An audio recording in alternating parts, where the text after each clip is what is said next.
Pledge of Allegiance and then the four-way test. I pledge allegiance to the flag of the United States of America.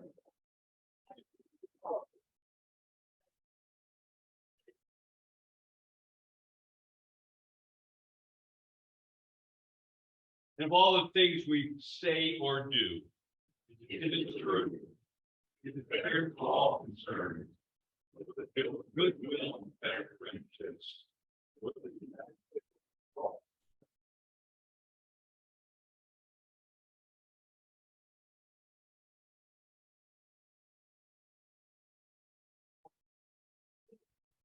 And now David will come up and tell us our visiting guests and Rotarians.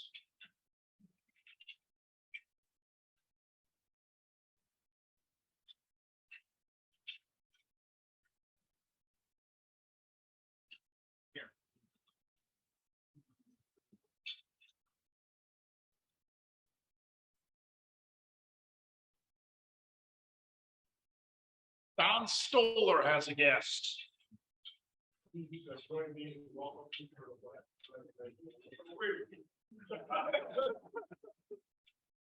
Free rides over today, buddy.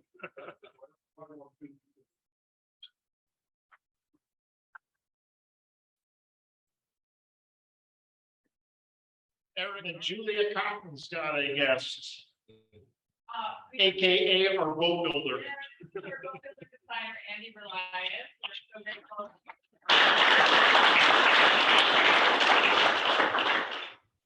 Welcome. If anybody has announcements, I ask you come forward now.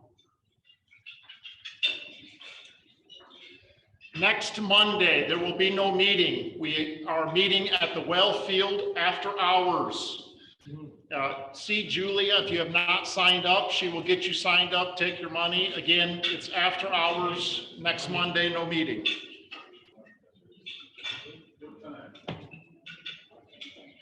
Many of you remember Larry Roberts and Bob Lindahl, fellow Rotarians. They were Rotarians for a long time.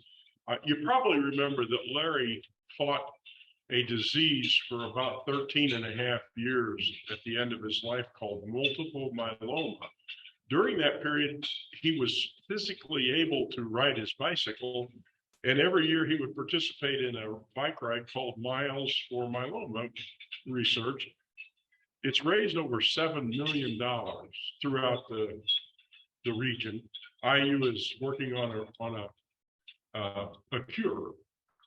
Many of you probably know other people that had this terrible disease. It's like having pancreatic cancer for years and years. You know, you're not going to survive, but you keep trying to survive. And they had multiple stem cell transplants. Anyway, I used to support the ride, so I get information. And this year their big day is the 24th of September. So I'm going to lead a bike ride starting at the Environmental Center, which is the east end of Lusher. We're going to leave at 9:30, and you could ride 10 miles, 15, 20, 30 miles. My destination is Mooney's Ice Cream Shop on the Pumpkin Ride, where I plan to replenish my, anyway, somebody will be at Asher Park, probably my wife Claudia, with water. And if you want to put a car there and just ride 10 miles, that's fine. I just like, if you're going to do this, let me know, email me, text me, call me, tell me. We won't have another meeting like this until the week before that Monday before the ride. So on most of the tables, there's a handout. Julie's going to put something on Club Runner. And if you think it's a great idea to support the cause, but you don't want to ride, you can make a check out to IU Foundation, multiple myeloma.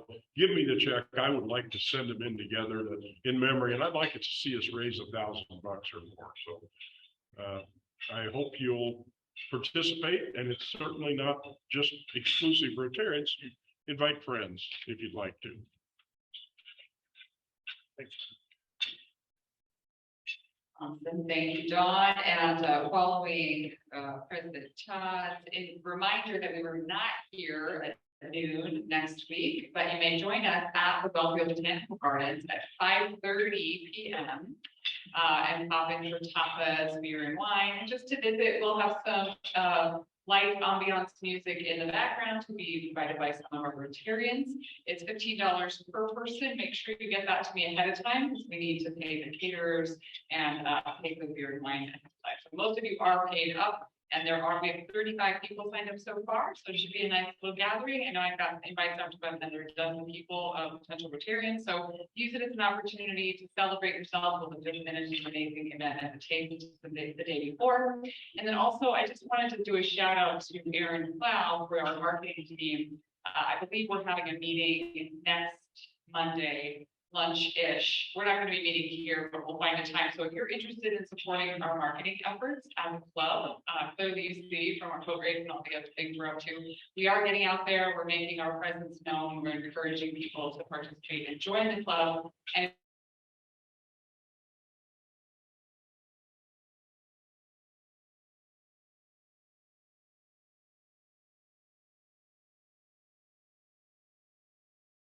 Two Mondays, we will not have a meeting. So next Monday's at the well field. The following meeting is Labor Day.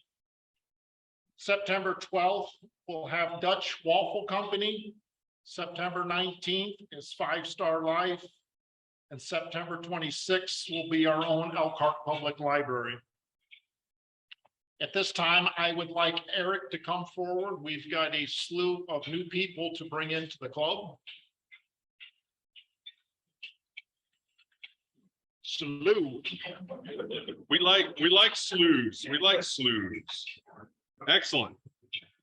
Can we please have Lance Mayberry, Amanda Smith, Gene Cruzy, Jim Snodgrass, and Robin Hubbard up to the front, please. And they're sponsors as well. And I don't think Susan Bossing didn't make it today.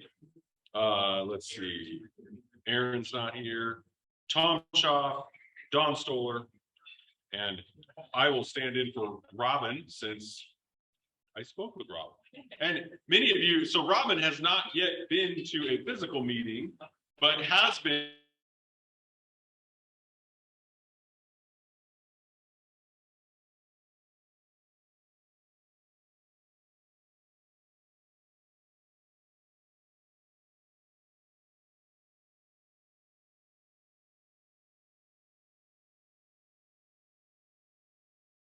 Snodgrass. This is from your left to right.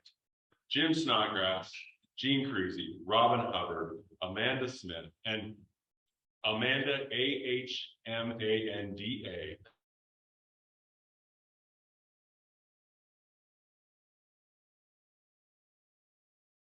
The only other one I was worried, it's Cruzy, right? Cruzy, okay, just like it's spelled. I should know that. Excellent. And okay. That you are here today, and what we're going to do first, no one needs to see me this. We're going to go like this, and we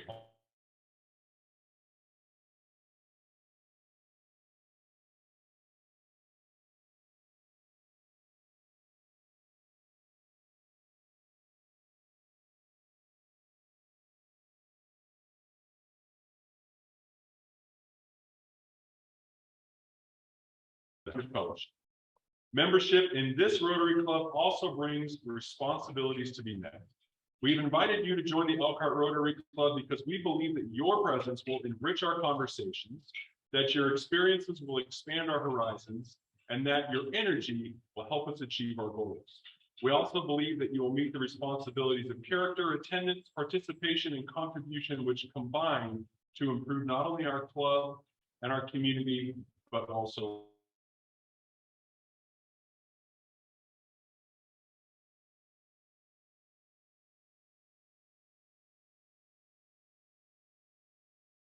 wonderful. Welcome to the Elkhart Rotary Club.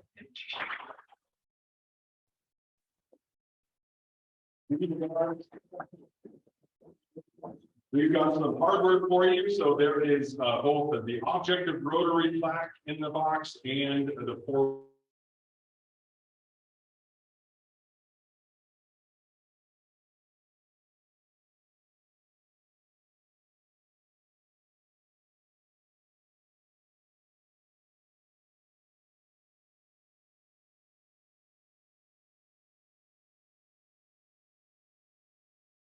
But that is going to be Amanda Smith is going to tell you a little about herself, and then we're going to get others scheduled for other days.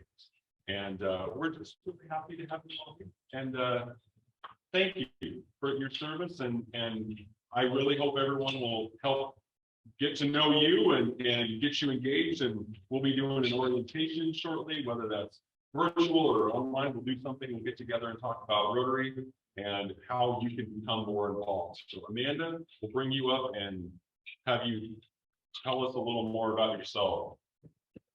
First of all, okay, round of applause for the rest of them.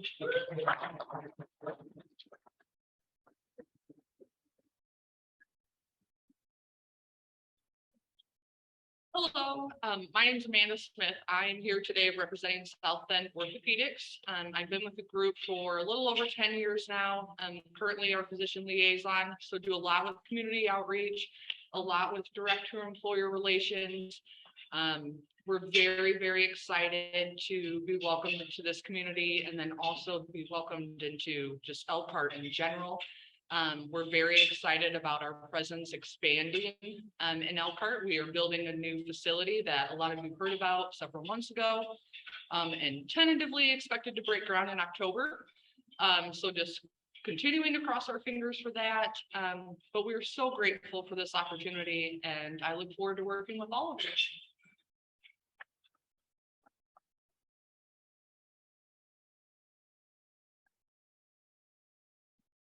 And today our sergeant is no other than Doug Thorne.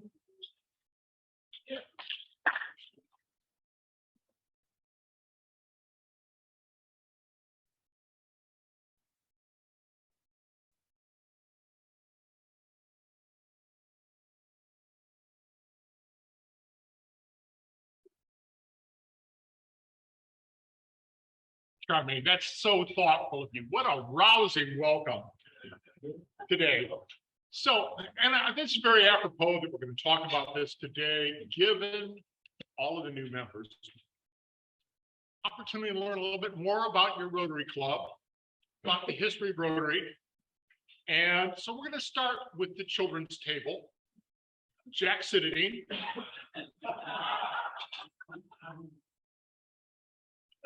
Can you tell us, this will cost your table $1 if you get it right. If you get it wrong, it will cost the club $1 across the board. What year was Rotary founded?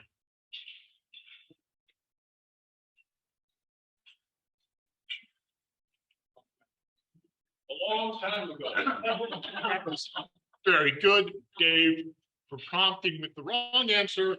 That'll be $2 for your table. 1905.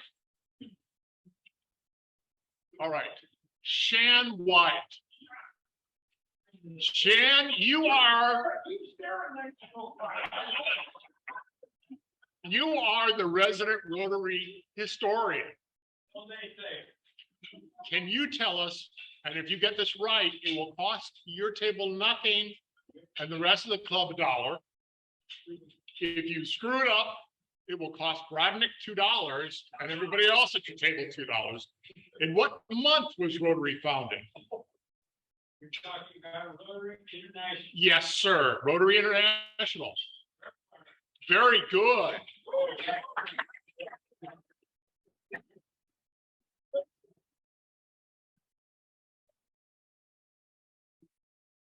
Doug Risser, another notable Rotarian. All right. It's a little bit more difficult here. We'll see if you can pull this off. If you get it right, it will cost your table nothing. Cost the club $1. Get it wrong, it cost your table $2. Well, we know who Rotary's founder was, Paul Harris. Question for you is, was Paul Harris Rotary's first president?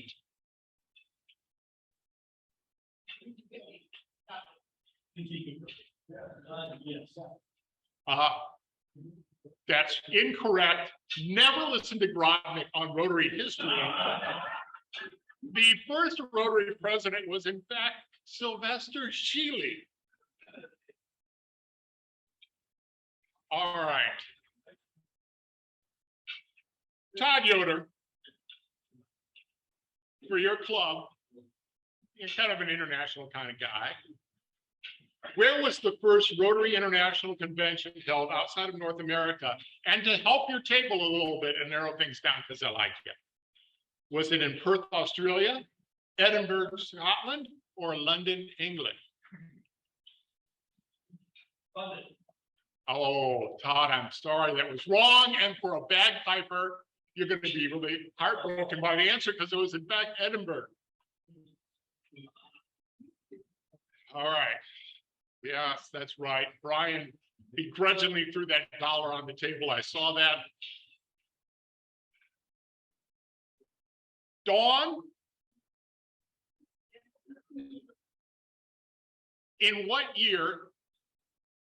And here's the deal on this question. If you get it right, it will only cost all the women in the club $1. If you get it wrong, it will cost all the men in the club $2. In what year were women officially allowed to become members of Rotary? Again, multiple choice, 1993, 1999, 1991, or 1989.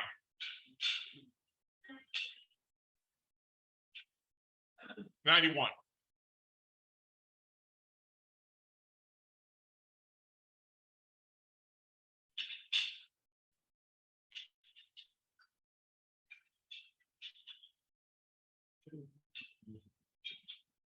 And this is an interesting quandary for you, John, because you know if you give the wrong answer, it will cost all the men more money.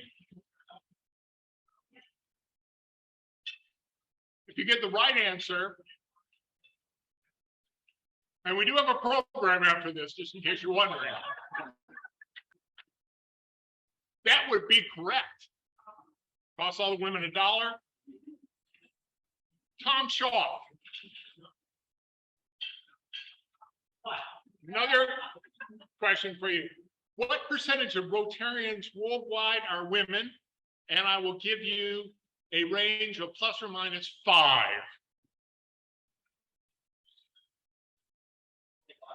25. Oh, Tom, 16. So that'll be $1 for everybody in the club. All right, let's see. Don Stoller. Should be a man with a great deal of knowledge about Rotary. The foundation's first grant was in 1928. Can you tell us what that grant was for? The purpose.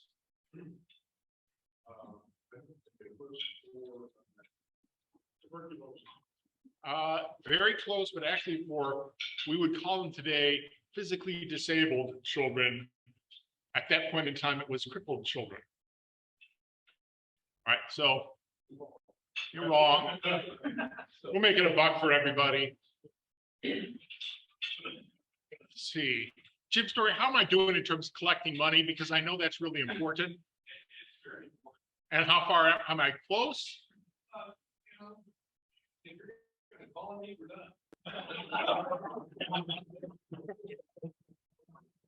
David Tony. David, where is the largest Rotary club in terms of members? City. New York, you're wrong. Seattle, everybody, because of David giving the wrong answer, max out. Thank you very much.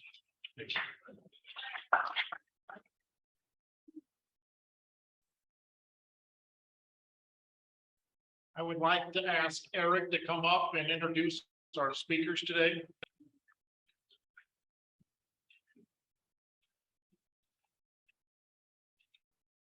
Thank you, sir. And by the way, I know everyone in our club was thinking, where does our club rank on the percentage of women?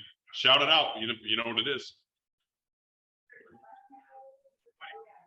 I'm not sure I heard it. It's 25. I heard higher. And so above the average for our club, we got a long way to go, but I guess that's a start.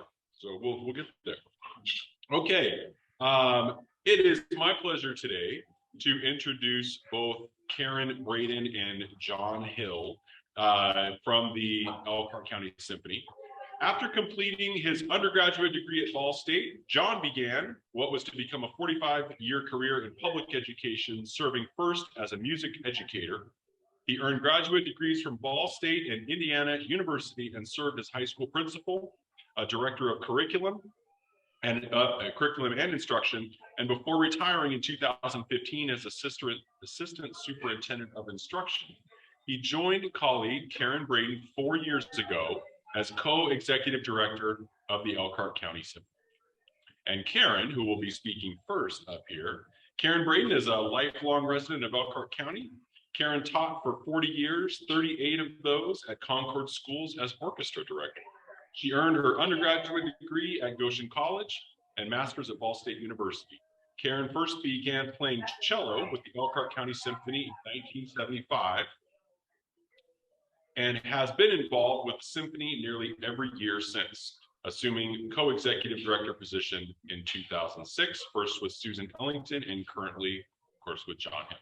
And for those of you new to the club today, or maybe haven't been with us a while, John is also a member of our club. So we're very happy to have you both here today. Karen, you want to get us started?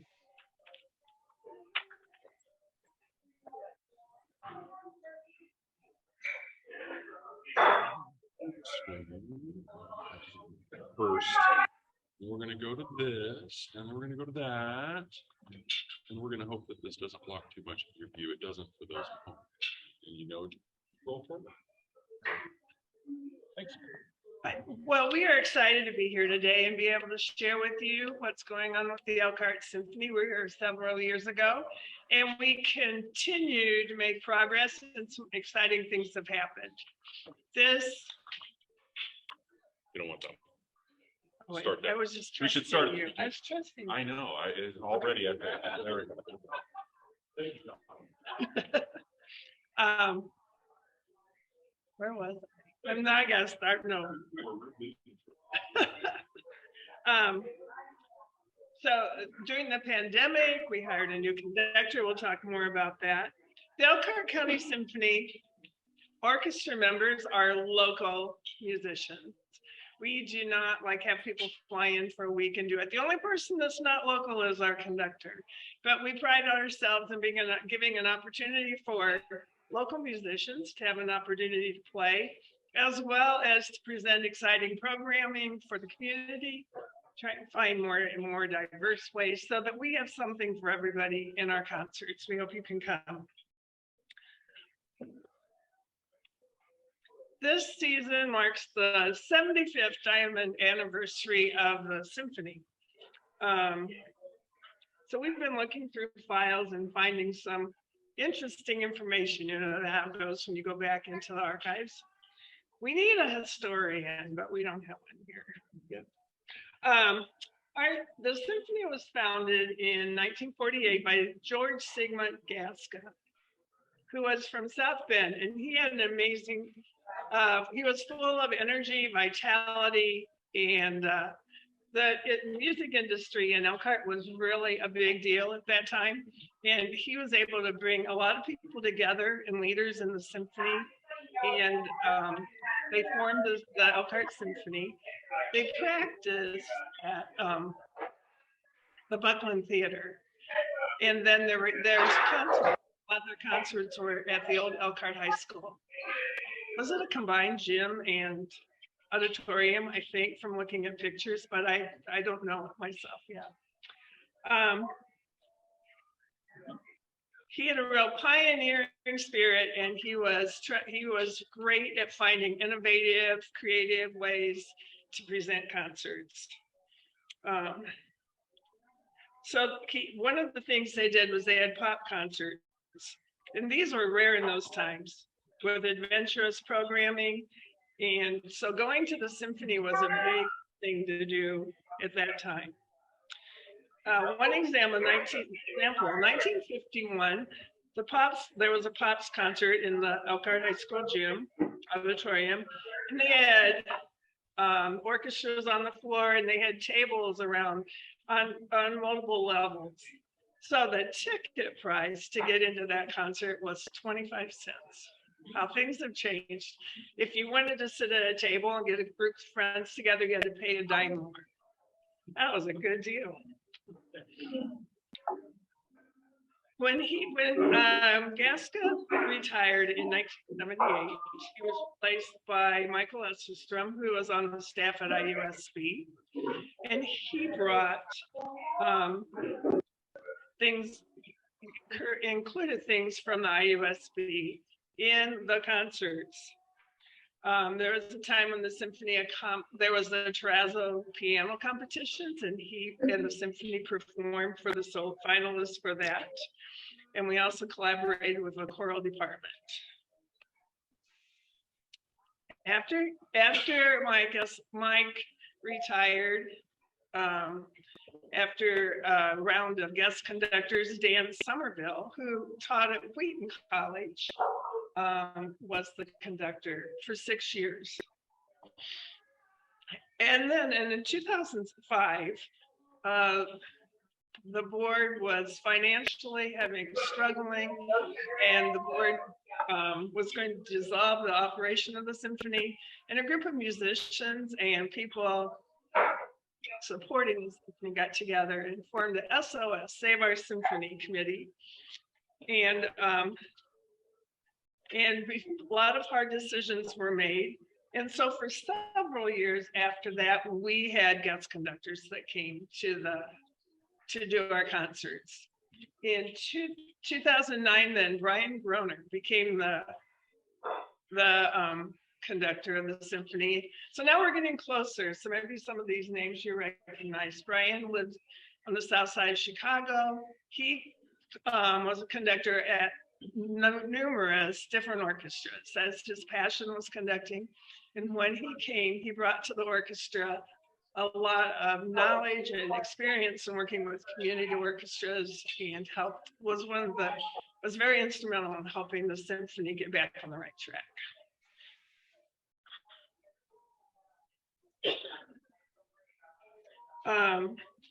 So Brian had already planned to retire in 2020. That was when the pandemic hit. So the last concert that he was going to conduct got canceled. We had one rehearsal, and then everything got closed down. That weekend, everything just got closed down. So we've had the final rehearsal with him, but we did have a search committee lined up, and so, Mark now led that committee, and it was all done virtually. And it was a really interesting experience to do it. And we met interesting people. Usually we would have chosen several, and then we would have and then after they conducted the concert, then we could make our decision. But after meeting all these different conductors virtually, there was one head and shoulders above everybody else. And that was our new conductor, Stu Hahn. Stu Hahn right in front of Chicken Health Center. Was an orchestra director at Carmel High School. Consistently, that orchestra won.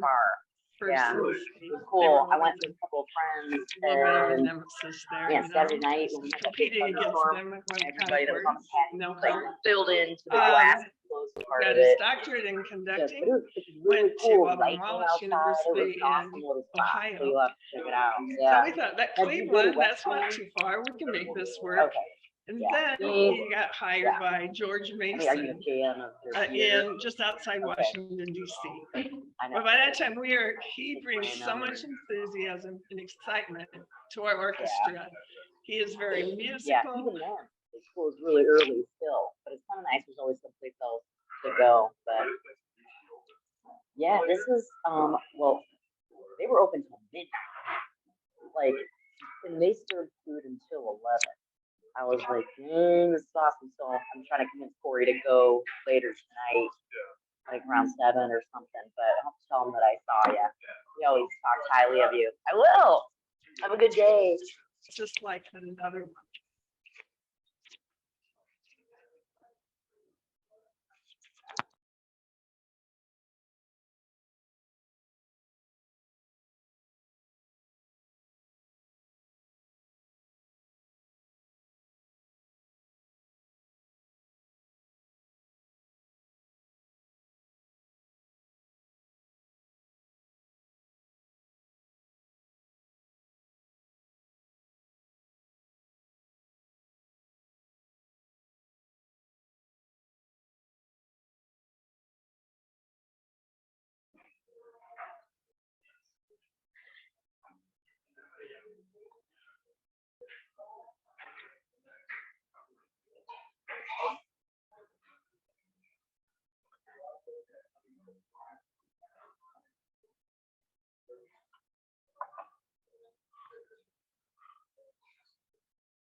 overflowing amount of great musicians in the ELKR area. Have been for a long time. That's part of the musical heritage of the place, and that certainly is no exception now. The modern iteration of the orchestra. Music educators, all levels from K to college, they are local workers. Some of them are instrument craftsmen still, and the remaining part of the industry this year, college professors.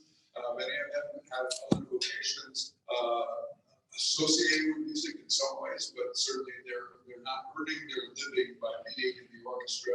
They perform in the orchestra because they absolutely love to play, and they love to play in a symphony orchestra together.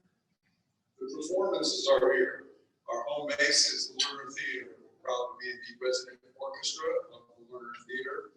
We have established over the last 5 years a performance venue with the Wellfield Botanic Gardens, thanks to Eric and his staff, so that we start each of our seasons outdoors for a more pops-oriented kind of concert, but outdoors and in that venue. It's a great way to start your season.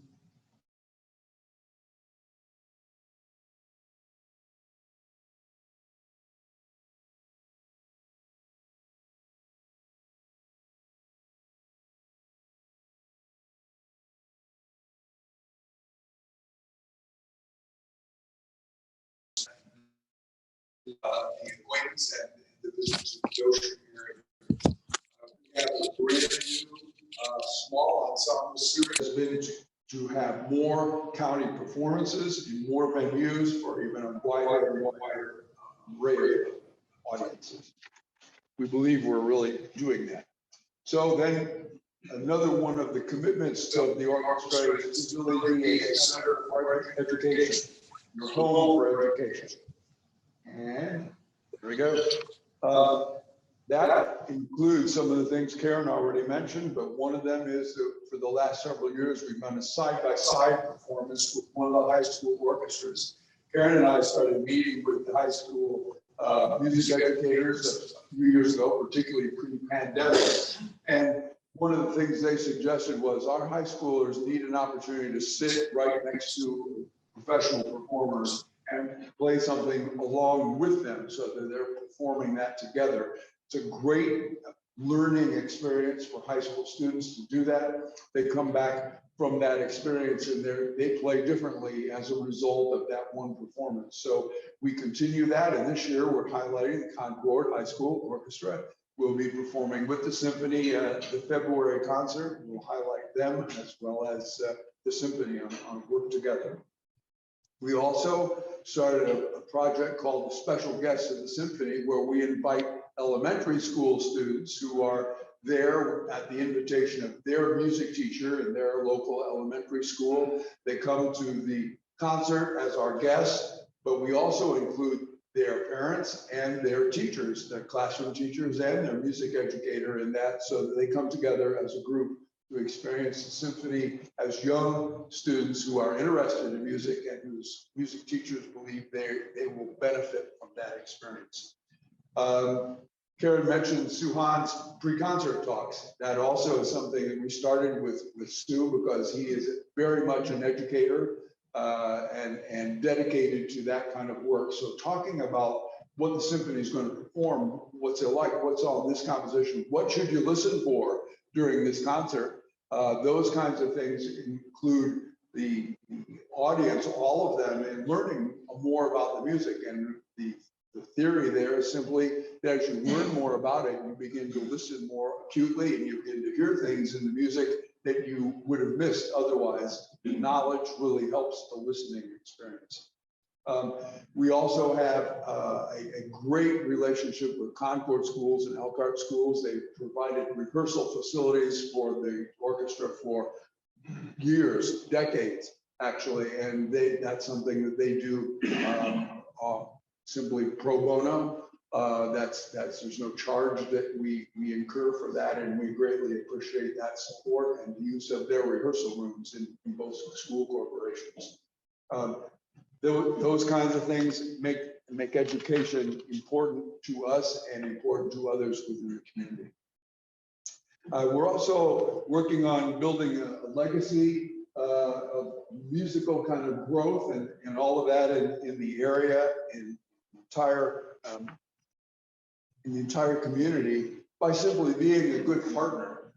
There are many other great organizations that we can partner with, and we listed some of them here. We already said a couple of them. The Lunar Theater certainly has been a great partner. The Wellfield Botanic Gardens, Souter Hall at Goshen College, the Elkhart Civic Theater. Just a couple of things, 3 weeks ago, we had a great collaborative performance with Elkhart Civic Theater, 7 of their singers and a small portion of the orchestra, about 20 musicians, performed in the Wellfield, a great evening of Broadway tunes and all that. It was great fun to collaborate with the Elkhart Civic Theater. The Elkhart Public Library, which we mentioned before, the Goshen Public Library, the Elkhart Jazz Festival, and the Elkhart County Public Schools.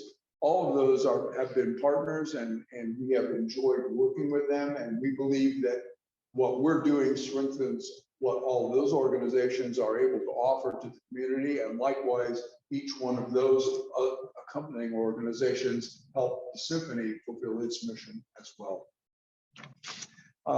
That's a number of things that are going on that we're proud to be a part of. We're proud to be a part of this community, and absolutely, we are this community. We're reflective of it, and we hope to do that more and demonstrate that to an even wider audience. We would not this wouldn't be, and some of you know this from back in the pandemic days where we actually were doing everything virtually, that Suhan was a guest on that and spoke very well. We have a little video clip of him. He actually prepared something directly for today, especially that he wanted to share with you. So this is Suhan by a video from Eastern Pennsylvania, I believe. Hello, and greetings to the members of the Rotary Club of Elkhart. My name is Suhan, the music director for the Elkhart County Symphony Orchestra, and I am joining you from the beautiful rolling hills of Lancaster County, Pennsylvania, where my parents live. I'm here fulfilling my son's responsibilities before I head back to DC for the start of the school year at George Mason University. So this is why I am unable to join you in person. I sincerely apologize, but grateful for this opportunity to join you virtually. When I think about the mission of the Rotary Club, to provide service to others, promote integrity, and advance world understanding, goodwill, and peace through fellowship, I think to myself, hey, that's who and what we are, and we strive to be through music as proud members of Elkhart County Symphony Orchestra. Furthermore, I am very moved when I hear you cite one of your specific mission, that the Rotary Club of Elkhart serves your community and beyond through the things that you think, say, and do every day. This again is a core value that we also hold as the Elkhart County Symphony Orchestra, and we hope that our friendship and partnership continues to blossom to help one another accomplish our goals. Music amplifies the human experience. And it is with this belief that we, the Elkhart County Symphony Orchestra, strive to be a source of civic pride, a wellspring of imaginative experience, and an opportunity for educational growth, and a destination for cross-generational entertainment. We strive to accomplish this by first and foremost breaking down any barriers that stand in the way that says the orchestra experience is only for a certain group of people. We believe that music is music is music. Orchestra is for everyone. And we want everyone to see themselves reflected in what and why we, the Elkhart County Symphony Orchestra, make music. I know that my colleagues have shared or will share some of the key highlights of our season, and we hope that you will join us. For me, it's really hard to choose just one concert that I am the most excited about, from our baritone soloist Brian Major joining us from Philadelphia for our very first concert at Wellfield, to Beethoven 9 joined by Goshen College and the Camerata Singers, to celebrating our 75th anniversary and partnering with Abby Thomas, a brilliant songwriter and contemporary artist based in our community. It's going to be so much fun. So before I close, just on a personal note, when I was appointed to this position during the pandemic, the Rotary Club of Elkhart was the very first organization in the community that welcomed me as a guest speaker at one of your meetings. And so that gesture meant more to me than I think you will all know. And for this reason and many more, your organization will always hold a special place in my heart. I really look forward to seeing many of you in person throughout our upcoming season. Please join us. Bring your friends, family, and let's get doing the work and mission of our organizations. Thank you so much and take care. During our 75th anniversary. I think that we have a couple of minutes left. If you have some questions, Karen and I will be happy to try to address them or answer them. Yes, all the way in the back. You talk about pulling all the musicians from the community, which begs the question to me, what is the state of the musicians and musicianship over time? Where are we now? As opposed to where we were back when, I guess, we really were the dance instrument capital of the world. It's a great question. I'll give it a try. Karen is going to be the authority on that with the firsthand knowledge of actually being in the symphony over a lot of that span. But I would say this, very interestingly, the caliber generally of music that has happened relative to starting in the public schools and continuing on into adult life has actually improved. The techniques that are known, the teaching, the kind of really making the most of time available has actually elevated the level of musical performance in lots of places, but certainly here. That simply is a product over time of great teachers taking very, very the effort, expending the effort that it takes to make that education worthwhile for students. College music education has changed rather dramatically for the better over that time. So while there were decent kinds of performances, certainly no question about that in the 1940s and 1950s, actually it's elevated now in terms of what can be expected in the caliber of play that we can expect from people who live right here and perform in the orchestra. Karen probably has a perspective to share as well on that. No, I think that's really well said. I know if you listen, as a high school director, what was expected when I started teaching of high school musicians and what was expected at the state level when I retired. The expectation had risen so much. It was pretty amazing how that happened, which I think is good for all of us. And that's also, I think recordings, we're used to listen to recordings all the time. And I think that raises the expectation of what our orchestra should sound like too, because we've heard the recordings where they've done editing to make sure there aren't any mistakes, but live music does sometimes have mistakes. But still, as an audience person, you expect to hear something more of that caliber. So I think it's probably better now than it was then.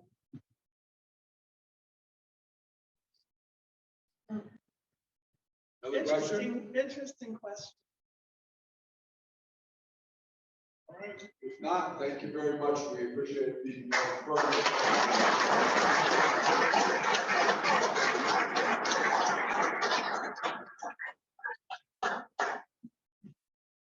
If you want to attend next Monday night, please see Julia before you leave. If nothing else, meeting adjourned.